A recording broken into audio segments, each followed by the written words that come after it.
episode of Just My Opinion podcast. How y'all living? I'm living swell. Breaking news. This just came down to Newswire.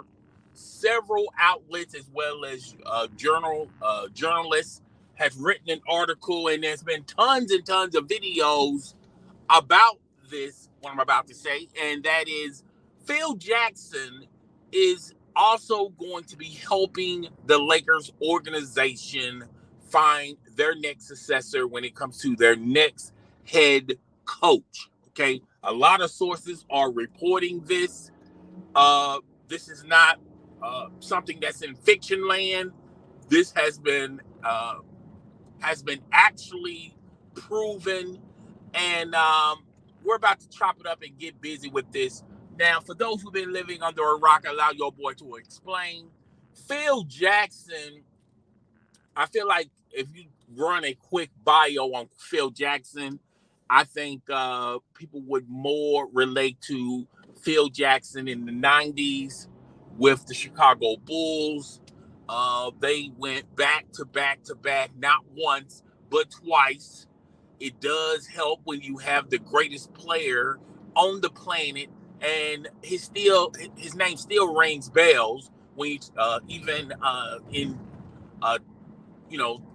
in 22 when you're talking about Michael Jeffrey Jordan. He also Michael Jeffrey Jordan, Scottie Pippen, and a cast of so many other Bull players were very dominant in the 90s.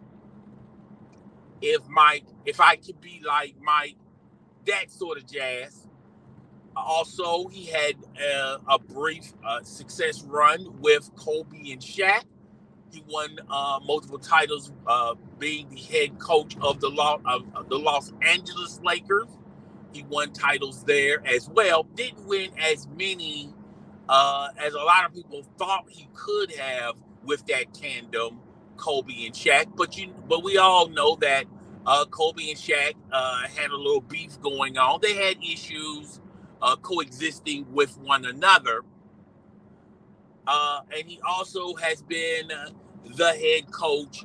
Well, not the head coach. He was in the front office of the New York Knicks. That was the time when they had Carmelo, number 15 for the New York Knickerbockers. Didn't bring a title to the New York Knicks when he was in the front office over there. Really didn't change the New York Knicks when you talk about them being in championships, or at least making a run deep in the playoffs. And he left the New York Knicks, and ever since then, he's been in the basketball landscape, in the basketball universe. He had a relationship with Jeanie Buss, and Jeanie Buss is the she's basically the face of the Los Angeles Lakers when you talk about ownership wise, but it's the Buss family. And Jeanie Buss had a relationship with Phil Jackson. I think it's I don't think they have a relationship on that standpoint, but they do have a working relationship, and that's why Phil Jackson, found his opportunity as far as helping the Los Angeles Lakers find their next head coach. Now, other people are going to be included in this matter. Jeanie Buss obviously is going to include herself in the process of finding the next head coach for the Los Angeles Lakers. Everyone in the front office is going to have a say-so in that matter. Even the GM of the Los Angeles Lakers, is going to have some input on the next successor. Now, this is not publicly what I'm about to mention, but I do feel like the Los Angeles Lakers are going to ask the powers that be in the front office, the GM, the owner, as well as Phil Jackson, and and I'm trying to think of the guy's name and his wife. They're going to have input as well as their next successor. I don't think they're going to be relying heavily on what Anthony Davis thinks, what LeBron James thinks, and I feel like that's going to be for two different reasons. One, with Anthony Davis, I don't believe Anthony Davis really doesn't want to be asked who the next successor for the next head coach is. I think Anthony Davis is the type of individual that just wants to roll the ball out on the court and play. I don't think Anthony Davis has an interest or say so in picking or or having input on the next head coach. Plus, Anthony Davis is a transitional talent. Whatever style this next head coach is going to run, best believe Anthony Davis is going to flourish under whatever type of system they're going to have. When you look at LeBron James, on the other hand, I feel like LeBron James is not going to have a huge say-so or input on the matter. And it's simple. LeBron James turned down talks as far as an extension with the Los Angeles Lakers, and the Lakers are looking at that as, even though LeBron is telling the world that he's weighing his options at the end of next season on whether to resign with Los Angeles or go sign somewhere else. LeBron has also alluded to playing long enough so he can play alongside his son when his son gets selected and play in the NBA. His son, Bronny James, there are mixed messages about whether or not he's an NBA talent. Okay, it depends on who you ask, and he's so. As far as LeBron James go, it's more collegiate. I mean, as far as Bronny James go, this is right now he's in the mindset of collegiate basketball. I don't think anyone has went into detail on can Bronny James make the transition to collegiate basketball to professional basketball. Not to say he's not talented enough to be in the NBA, but it's just not a lot of data out there thinking or talking that far so ahead about it. But LeBron James has other ambitions, as playing long enough so he can play alongside his son, and he turned down the proposal. He turned down a chance to sign an extension with the Los Angeles Lakers, and the Los Angeles Lakers say, "Okay, peace be with you." Peace and hair grease. Okay, so LeBron pretty much made his decision, and the Lakers are not just going to just stand pat and just wait for the shoes to drop, so to say, in what LeBron James is going to do as far as his future with the Los Angeles Lakers. We talked about this on this channel a multitude of times about LeBron James, about the future of the Los Angeles Lakers. And I feel like the Los Angeles Lakers organization and LeBron James have two different visions moving forward. I also talked about on this channel the possibility of the Los Angeles Lakers. They're just going to hit the rebuild button a year or two early because of they don't know what LeBron James is going to do. But also there has been a power struggle between LeBron James and Clutch Sports, Jeanie Buss and the Lakers organization. And I always have it's not Mitch Kupchak. He was the former GM of the Los Angeles Lakers. Trying to think of the GM that's currently. He was the agent of the late great Kobe Bean Bryant. Can't think of his name right now. I do apologize. I have selective amnesia right now. And anyway, but that's that. I'm pretty sure. I feel highly confident. I'm going to remember his name later on in this presentation.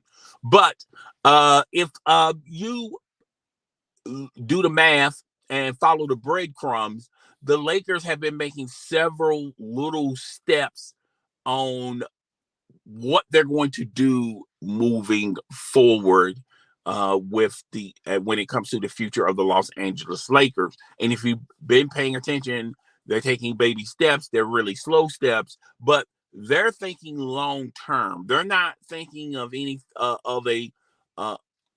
They're not thinking as far as, okay, we're going to turn this thing around because we have just enough talent on this roster, a couple of pieces here and there, and we're going to not only go deep in the playoffs, but we're probably going to be representing the Western Conference Finals, or the Western Conference, when we go into the NBA Finals. If you look at the landscape of particularly out west, a lot of teams are simply getting better, and there are teams that are better, not getting the results they thought they were going to get with what they have, but they have plenty of room to, add a piece here, trade a piece there, and they still are going to be deep into the playoffs. Okay. You look at the Dallas Mavericks, even though they're having a hard time in this series, one cannot argue that next season the Dallas Mavericks are going to be a little bit better. And if the Lakers are a fraction better than what they were this year, they're still not good enough to beat the Dallas Mavericks in a 7-game series. If you look at the Phoenix Suns, they're going to get better. Okay. It's not like they're going to fall off a cliff at the conclusion of this season. And even if the Los Angeles Lakers move heaven and hell, if they find a sucker that's willing to not only trade for Russell Westbrook, but give up their best assets, still that trade is not enough for the Los Angeles Lakers to be better than the Phoenix Suns. Okay. The Phoenix Suns are not in cap hell, and they have interesting pieces other teams would want. Plus, they have their draft picks, and they draft fairly fairly well. Okay. If you look at the Memphis Grizzlies, that's a extremely young team that's only going to get better. They're not going to fall off a cliff, and the Los Angeles Lakers are not going to make enough moves where they're going to be better than the Memphis Grizzlies. If you look at the Golden State Warriors, the Golden State Warriors are going to get extremely better. I don't think the Los Angeles Lakers will be able to beat the Golden State Warriors in a 7-game series. And the Los Angeles Lakers would probably be waiting in the weeds, sort of say, on another team knocking out the Golden State Warriors, because they don't have enough firepower to beat the Golden State Warriors in a 7-game series. If you look at the Utah Jazz, even though it didn't turn out the way they wanted to turn out, still, the Utah Jazz have pieces, and they're talking about in the offseason trading, the players that they were riding with for the past couple of years, and it just didn't turn out well for the Utah Jazz. But still, I feel like in a 7-game series with the Los Angeles Lakers, you can go 55-50, and the possibility of the Lakers beating the Utah Jazz. But the Utah Jazz have avenues to make that team better. Okay. That's not going to be an easy out for the Los Angeles Lakers if the Los Angeles Lakers make the playoffs next year, even with the Utah Jazz. Same goes with the Denver Nuggets. The Denver Nuggets are in the same position as the Utah Jazz. Okay. If you look at all the teams on the outside looking in, I know I'm forgetting other teams, but one could argue the Houston Rockets are going to get a little bit better next year. They're not going to be the cellar dwellers, and they're not going to be an easy out for the Los Angeles Lakers. If you look at the Oklahoma City Thunder, they're getting extremely younger and better, along with the Houston Rockets. And the Sacramento Kings, they have potential there. Okay, so if you do the math and you go through all of these teams, plus the Clippers are the only reason why they are not in the playoffs is because Kawhi Leonard is not there. But one could argue they have been drafting pretty well. They've been signing pretty well. They got their success. They got their head coach. They're waiting for Kawhi to come back, and when Kawhi come back, that's the one could argue that the Los Angeles Clippers will at least be fighting from 1 to 5 as far as the best team out west. They have enough pieces, plus they have their two good players, which is Paul George and Kawhi Leonard. Still, the Los Angeles Lakers cannot beat the Clippers in a 7-game series. Now, the Los Angeles Lakers do have talent, okay? Not saying that they suck. All right. I'm not, in a regular season series where you play these teams 3 times a year, the Lakers could win a lot of those matchups. However, when it gets into the playoffs, and the playoffs are another level, and if you look at the Los Angeles Lakers that currently constructed right now, they don't have enough pieces or enough talent to be an easy, quick, fast, a sweep or win a series with the teams I just mentioned. The struggle is going to be real with them. Now, if they are matched up with the Denver Nuggets, the Utah Jazz, okay, that's one thing. If they're matched up, I feel like they could easily win series if the Oklahoma City Thunder or if the Oklahoma City Thunder is that good where they're advancing for a playoff spot. I think that's an easy out for the Los Angeles Lakers. I think maybe a sweep, maybe the Houston Rockets win maybe 1 game out of the series. If you look at the Oklahoma City Thunder, the same process do apply for the Oklahoma City Thunder. I think the Sacramento Kings are going to be good, but I don't think they're going to be playoff good. And if they find their way in the playoffs by going through the play-in tournament, I feel like the Lakers could that's an easy win for the Lakers in the beginning stages of the playoffs. But when you move into the next layer of the playoffs, the Memphis Grizzlies are still going to be there. The Golden State Warriors are still going to be there, folks. Okay, the Clippers are going to be there. Even the Minnesota Timberwolves, what they did this year, getting themselves into the playoffs, one could argue they could still repeat their same formula of what they had this year for next year. So they are entitled to be in the playoffs next year. I feel like the Minnesota Timberwolves have more talent on the roster than the Los Angeles Lakers. Now, the Los Angeles Lakers have the popular names. The Los Angeles Lakers have Anthony Davis. The Los Angeles Lakers have LeBron James. LeBron James is not slowing down, but he's also going to be a year older. And he has other ambitions as well and other desires other than trying to win a title. The Los Angeles Lakers are not going to win a title anytime soon with the roster that they currently have and the position that they are in when it comes to the salary cap. They do have draft picks, but they don't have draft picks that's going to instantly make that team better. They're going to, if they draft well, they're going to have those draft picks can contribute to the Los Angeles Lakers' success. But as far as going into the playoffs, no, I don't see that happening. Okay, so if you look at the layout of the room of what the Los Angeles Lakers have done for the past couple of months, they let go of Frank Vogel.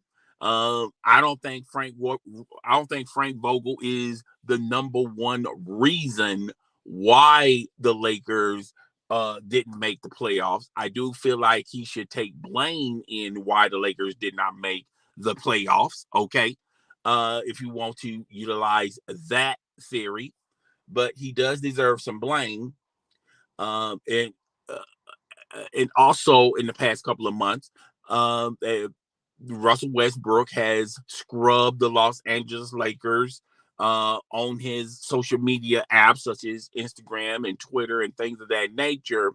Um, and one could argue maybe the Los Angeles Lakers front office has already talked to Russell Westbrook as far as the future with the Los Angeles Lakers. And I feel like there is a trade in the horizon uh, for Russell Westbrook, and the Los Angeles Lakers have is exploring that trade. Also, the Los Angeles Lakers have probably talked to Russell Westbrook and told him, "Look, it'd be best if you're still on the team. It just would be simply best if you just stay home. We don't mind letting you just stay at home. We'll pay your salary, no big deal, and we'll see if we can trade you or flip you to another team. But you're just not in the cards as far as the Los Angeles Lakers go." Now, part of that is I feel like the reason why this did not work, I feel like Clutch Sports should deserve some blame in that.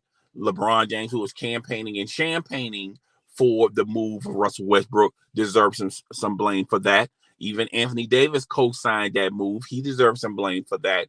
But overall, the front office of the Los Angeles Lakers did, placate to those players, and they deserve blame for the disaster of the Russell Westbrook experiment, which on retrospect, on hindsight, when this trade was made, a lot of people, including myself, was saying this is not going to work. This will be feasibly, I don't know how you can feasibly, plausibly make this work. Okay. An agent ISO player that, um, hasn't had a lot of team success, but has a lot of success as an individual. Okay. Uh, this has been demonstrated that this does not work. Okay, over 3 or 4 teams, and I think I'm over exaggerating. He was with Oklahoma City Thunder. Uh, Russell Westbrook, when he went to Oklahoma City Thunder as the numero uno over there, it did not work there. When he was traded to the Houston Rockets, did not work there. They only had to use 1 year to show that this was not working. Went to the Washington Wizards. Yes, he got the Wizards along with Bradley Beal into the playoffs, but it just did not work there. And when he was traded to the Los Angeles Lakers, no. The Los Angeles Lakers went from squeaking into the playoffs last year to not even making the playoffs this year. And they had a Hall of Fame roster with they had a bunch of names on the back of the jersey: LeBron James, Anthony Davis, Russell Westbrook, Rondo. They had a lot of Hall of Fame names on the back of those jerseys, but it did not equate to them winning, or even getting into the playoffs. Not only they couldn't get into the playoffs, they couldn't even get into the play-in tournament, folks. They were not good enough to get in the play-in tournament. Now you're gonna have a bunch of apologists saying, well, they really didn't want to be in the play-in tournament at the beginning anyway, and they didn't put their best foot forward as far as getting into the play-in tournament. You can spin it any way you want to. Obviously, they were not good enough to even get into the play-in tournament, okay, which is pretty bad with that type of roster that you had, okay? So,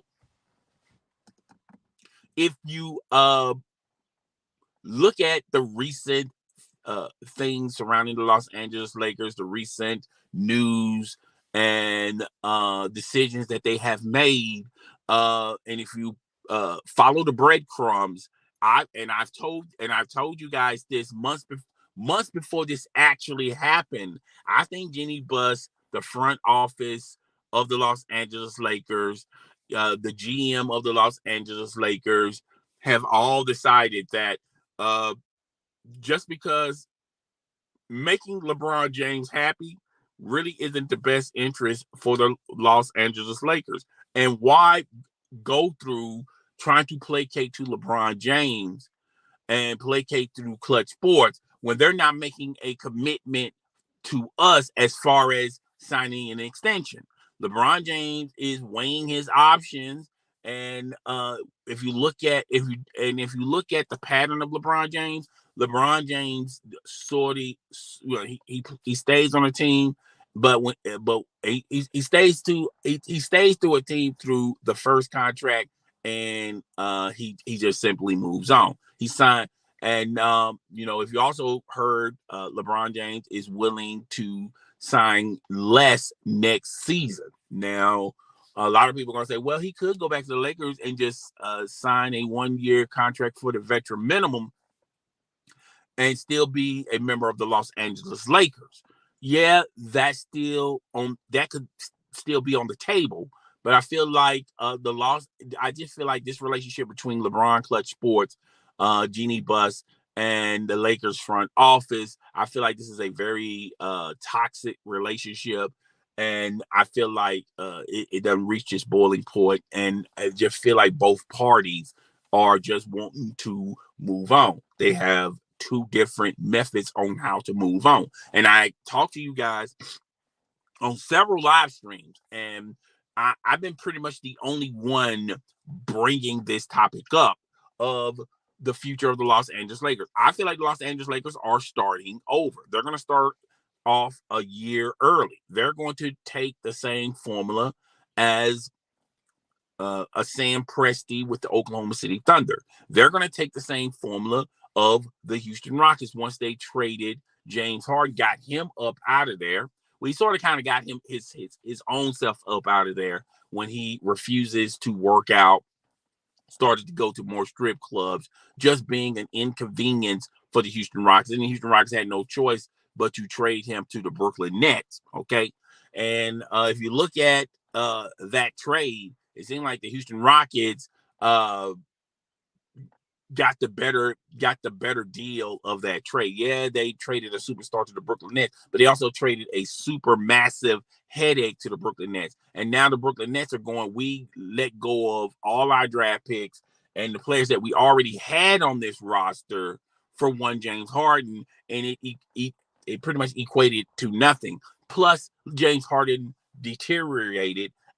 James Harden isn't the same James Harden when he was with the Houston Rockets in the beginning of the Houston Rockets. Okay. So, so if you look at the Lakers, I feel like they're going to take the same pattern as those other teams. They're going to build through the draft. They're going to start retooling and rebuilding that roster. Because this is a young man's league for folks. Even if you can go as the Memphis Grizzlies, if you look at that roster, those pieces are pieces that they got in the draft. Okay, that they drafted themselves. Yeah, there are a couple of pieces that they got in free agency, but it's not like they wasted a lot of their money on trying to get a superstar to join the Memphis Grizzlies. Okay. They just built through the draft. And look at the Memphis Grizzlies. From 1 through 5, they have a pretty solid team on the starting lineup. They have a pretty solid supporting staff on the bench. They have a coach that has pretty much grown with these players. Okay. So, and he established a great relationship with Ja Morant as well as others with the Memphis Grizzlies. And if you look at the layout of the land, particularly on the West Coast, the Lakers are going like, wait a minute. A lot of these teams that are still in the playoffs, they're not into the super team motto. And I told you guys DOA on super teams anyway, but they're not just they're not trying to get the best talent and trying to make them into the super friends. They're basically building their talent through the draft. Yeah, it also helps to get the right players signed in free agency. But the majority of their talent is built through the draft. If you look at the Memphis Grizzlies as well as other teams that are still in the playoffs right now. All right. And the Lakers are going like, we could probably do that as well. So I said in numerous live streams, and I'm going to say it in this live stream, I really think Jeanie Buss hit the reset button for the Los Angeles Lakers. They're not good enough, folks. If you look at the Los Angeles Lakers, they simply are not good enough to beat the teams I just mentioned earlier in this live stream. They're going to have a hard time beating the Memphis Grizzlies in the 7-game series, beating the Phoenix Suns, beating the Golden State Warriors. I mean, those teams are light years better than the Los Angeles Lakers. And then when you talk about the teams on the outside looking in, the Denver Nuggets, the Minnesota Timberwolves. If you look at the Dallas Mavericks, even the Los Angeles Clippers, they're going to have a hard. Those are not going to be tough outs, and easy matchups for the Los Angeles Lakers as well. So if you do the math, there's like at least 5 or 6 teams that are already heads and shoulders better than the Los Angeles Lakers talent-wise. All right. And I explained in a live stream that it would not surprise me if the next successor for the Los Angeles Lakers is going to be a coach who is young, or a coach that comes from collegiate basketball. I mentioned Juwan Howard before anyone else mentioned Juwan Howard, and I told you my reasons why maybe it's Juwan Howard or Mike Krzyzewski. I can never pronounce his last name for the life of me. Okay. He used to be the head coach for the Duke Blue Devils. And I explained to you guys why I feel like that's a possibility. But, even he's not young. Okay. He's pretty old. But I feel like their next successor for the Los Angeles Lakers is on a roster that's still in the playoffs. They're going to hire someone from someone's staff who still is in the playoffs, who has experience, and who's going to bring that mentality that's proven successful for that team, and he's going to implement it for the Los Angeles Lakers. All right.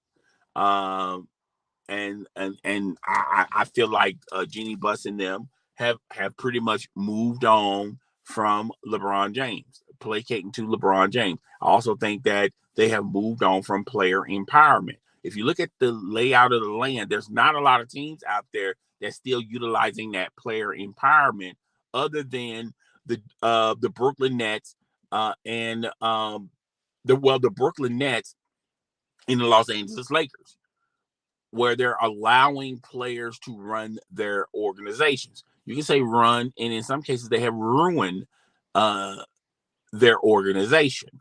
I think those are really the two teams that are still placating to this player empowerment type of movement. I'm not saying player empowerment is bad, but what I am saying is it's not proven to be a successful vehicle as far as getting titles. Maybe a title in a shortened season during COVID with a break in between the seasons, that it has been proven effective. But in a normal scenario, it hasn't for a very long time. All right. I feel like the last super team that was very successful was the Golden State Warriors, and that was many moons ago. All right. And I feel like teams are now moving on. They're working smarter, not harder, and they're drafting better.